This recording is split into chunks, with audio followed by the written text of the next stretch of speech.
HOA Karen parked in my garage, so I locked the door with her inside.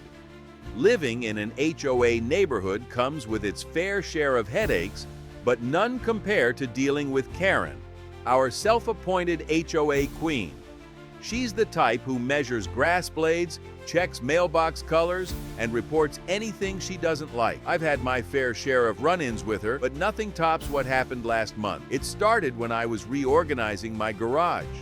I'd left the door open while moving things around, enjoying the fresh air. Suddenly, Karen appeared, arms crossed, looking annoyed, her usual expression. You know, leaving your garage door open makes the neighborhood look trashy. She snapped. I sighed. Karen, I'm cleaning. It's temporary. She huffed and walked off. I figured that was the end of it. Oh, how wrong I was. The next day, I came home from work to find something bizarre. My garage door was open, and Karen's car was parked inside. Not partially, fully parked, right next to my workbench. I stood there, stunned. Then Karen walked up, all smug. Oh, I saw your garage was empty and figured you weren't using it. She said, like it was the most normal thing in the world. My driveway's being resealed, and I didn't want my car on the street. I stared at her, trying to process the audacity. Karen, this is my garage, she scoffed. It's just for a day or two. Be a good neighbor. That's when I decided I'd had enough. I smiled, nodded, and walked into my house.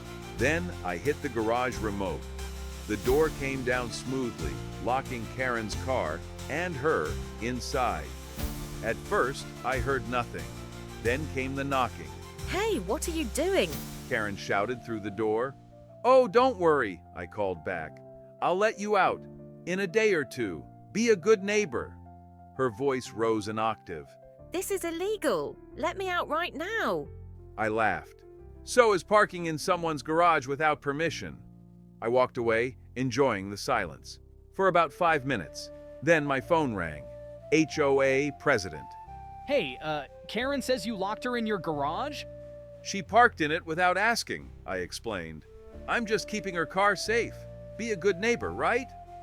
The HOA president chuckled. I mean, technically it's your property, but maybe let her out before she calls the cops. I sighed, but I wasn't done messing with her yet.